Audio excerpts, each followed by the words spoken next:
bouddhisme.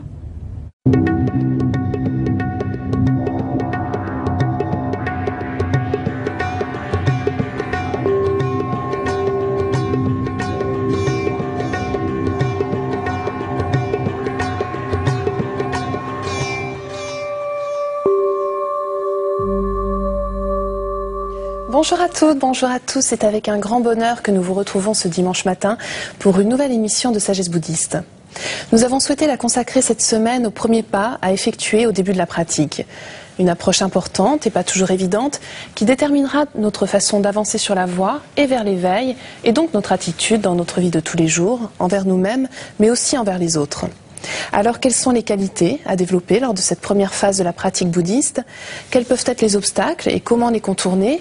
De quelle manière notre maître peut-il nous aider et comment le choisir? Nous retrouvons notre invité Gérard Pilet pour répondre à toutes ces questions. Gérard Pilet, bonjour. Bonjour. Alors, vous êtes un ancien disciple du maître zen Tezen Deshimaru. Oui. Vous avez été professeur de philosophie. Oui. Vous avez également enseigné pendant 25 ans au Dojo Zen de Paris. Oui. Et donc aujourd'hui, vous menez des sessions de pratique, de méditation en France, en province et à l'étranger. Oui. Merci beaucoup d'être avec nous, Gérard Pilet.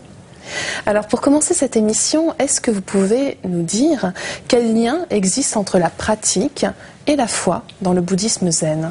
Oui, je crois que dans l'esprit de beaucoup de gens, la foi, c'est un prérequis pour s'engager dans la pratique d'une voie. Mais en fait, cette idée n'est pas juste en ce qui concerne le bouddhisme zen. En ce qui concerne le bouddhisme zen, ce qui est requis au début, c'est une attitude favorable et positive vis-à-vis de la pratique. Cela suffit. Parce qu'ensuite, la pratique nous éveille à la foi et inversement, la foi va en quelque sorte renforcer notre pratique, nous encourager dans la pratique, nous stimuler dans la pratique. Il se constitue ainsi une sorte de cercle vertueux entre la foi et la pratique. J'entends parfois ici la conviction intérieure née de l'expérience directe, laquelle est le fruit de la pratique. Alors, est-ce qu'il y a quand même une qualité particulière à développer dans ces débuts de la pratique? Oui, la patience. Dans les deux sens du mot patience. Premier sens du mot, patience, supporter la douleur. Parce qu'en effet, dans les débuts de la pratique, la posture de zazen n'est pas très confortable, il faut bien l'avouer. Et il est nécessaire dans ces cas-là d'accepter vraiment les douleurs du corps. Si on traverse cette phase qui dure de quelques jours à quelques semaines, selon les personnes, si l'on traverse cette phase, la posture ensuite va devenir très confortable. Et nous ne ressentirons de douleur que si le temps de zazen est beaucoup plus long qu'il ne l'est habituellement. Et alors, est-ce que la patience ne peut pas revêtir un second sens? Voilà. Donc, dans le second sens, la patience, c'est le temps qu'on donne au temps, le temps qu'on donne à la pratique. Et nous vivons dans une société moderne où tout va très vite. Et de ce fait, beaucoup de débutants exigent des résultats rapides. C'est dommage, parce que en ce qui concerne la voie spirituelle, il faut bien comprendre qu'on n'obtient pas l'approfondissement de la pratique en un clin d'œil. Il faut du temps.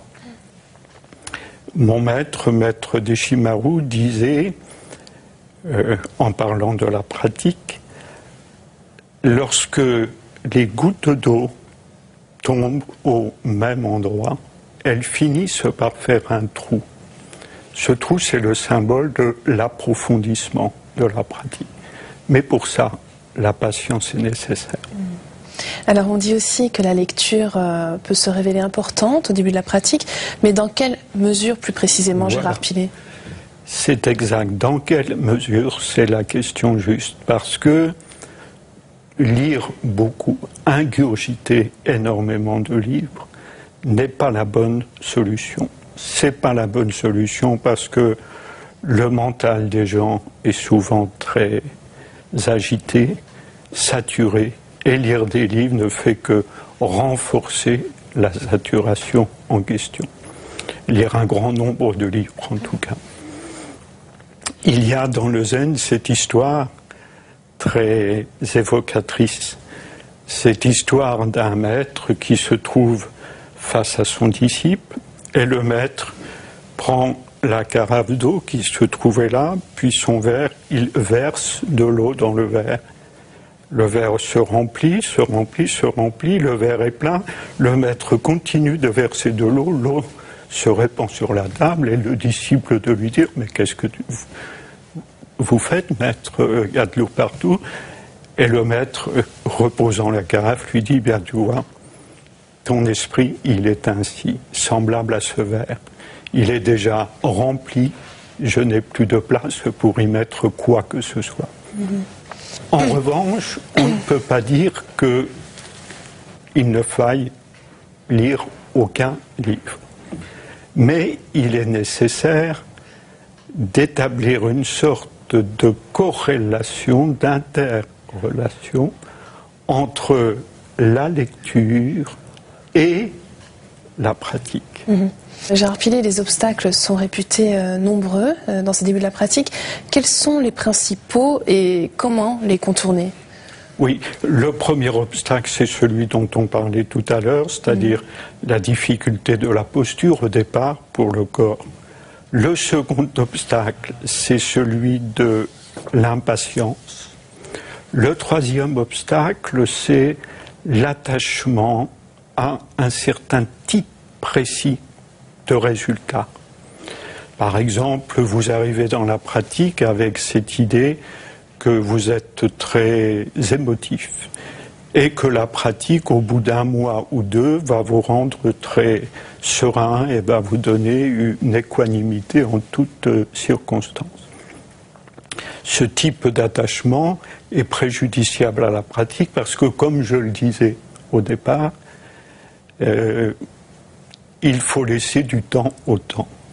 Et le quatrième obstacle, le dernier obstacle, c'est l'attachement à des représentations en ce qui concerne la voix, en ce qui concerne les effets qu'elle doit produire ou en ce qui concerne le maître. Je me souviens par exemple d'une personne qui avait quitté le temple de la Gendronnière après un jour de pratique, c'était quelqu'un de tout nouveau, parce qu'il avait vu Maître Deshimaru boire un verre de vin et qu'il considérait dans sa représentation qu'un maître ne devait pas boire d'alcool, du tout, jamais. Alors, on vient d'évoquer les principaux obstacles, mais comment est-ce qu'on peut tenter de les contourner, Gérard Pilet? Peut-être à l'aide d'un maître, justement?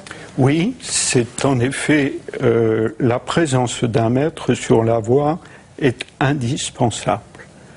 Cela dit, il ne faut pas non plus se précipiter dans le choix de son maître. Alors, comment faire? Quels sont les critères, si on peut dire? Les critères principaux, je crois, dans le choix du maître, c'est d'abord choisir une personne dont l'exemple nous inspire. Une personne chez qui on sent réaliser certains des aspects que l'on attend de la voie spirituelle. D'autre part, je crois qu'un autre critère pour le choix du maître, c'est la confiance qu'on lui porte. Parce que cette confiance est indispensable pour que la relation maître-disciple soit vraie.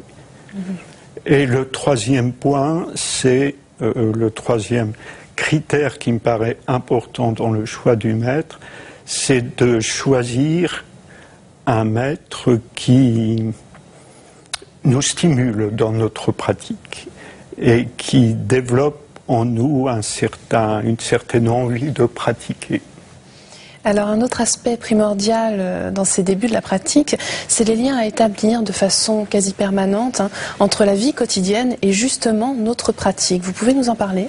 Oui, il est important de mettre en pratique dans la vie quotidienne certains aspects de la voie.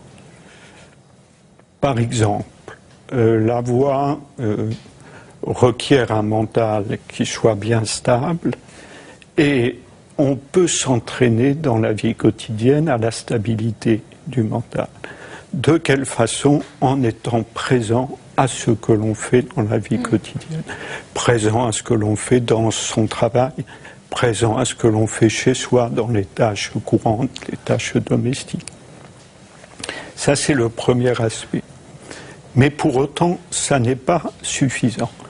Il faut lui ajouter aussi, je crois, la décision de faire le bien. Ces deux choses sont complémentaires. Si on se contente d'être présent à ce que l'on fait sans faire le bien, la concentration peut devenir préjudiciable. Elle peut nous rendre encore plus efficaces pour faire le mal. Par exemple, le bandit qui prépare un coup, il est très concentré sur son affaire. Il veut que ça marche parce qu'il y a beaucoup d'argent à la clé, qu'il convoite, il est très concentré sur son projet. Mais c'est dans une optique qui ne sert pas le bien. Mmh. Mais alors, à partir de quand on peut se considérer comme bouddhiste, Gérard Pillet? Est-ce que c'est quelque chose d'immédiat, dès l'instant où on pratique? Non, il y a très peu de gens qui se considèrent comme des bouddhistes au début de la pratique. Il y en a très très peu. Ce n'est que progressivement qu'on devient, par la pratique, de plus en plus intime avec la voie du Bouddha. Et de cette intimité peut, à un certain moment, naître le sentiment d'être bouddhiste. Mais ça peut demander plusieurs mois, voire même peut demander un certain nombre d'années. Alors on parle aussi de l'esprit du débutant, donc l'esprit avec lequel on débute cette pratique. Finalement, est-ce qu'on ne doit pas conserver cet esprit du débutant tout au long de sa vie? Oui, l'esprit du débutant, c'est quoi exactement? L'esprit du débutant, je crois, c'est l'esprit frais. Lorsqu'on commence une activité, en fait, on a tout à découvrir. Alors on est curieux, on est intéressé, on est neuf en un mot. La routine n'est pas passée par là. Sur la voie, il est important de garder cette fraîcheur d'esprit. Lorsqu'on pratique zazen, par exemple, chaque zazen doit être neuf, nouveau. Parce qu'effectivement, aucun zazen n'est exactement semblable au précédent. Et il est important de garder cette fraîcheur jusqu'à la fin de ces jours, si on pratique jusqu'à la fin de ces jours, ce qui est tout à fait souhaitable. Très bien. Merci beaucoup Gérard Pillet pour tous vos éclaircissements. Merci. Pour terminer, voici quelques ouvrages que vous pouvez vous procurer. De notre invité, Sagesse du cœur, aux éditions Kanjizai, une belle façon de découvrir comment les enseignements du bouddhisme peuvent aider à traiter les émotions. Présence du bouddhisme, publié aux éditions Gallimard, sous la direction de René de Berval. Et enfin, Le bouddhisme en 50 clés, de Denis Girard, publié chez Bayard, pour comprendre les notions fondamentales du bouddhisme, son évolution à travers les 25 derniers siècles, mais aussi sa place dans notre monde d'aujourd'hui. Vous pouvez voir et revoir cette émission pendant toute une semaine sur le site internet de France 2, rubrique Tous les programmes et Chemin de la foi. Merci à tous de votre fidélité. Je vous souhaite une très très belle semaine. À dimanche prochain.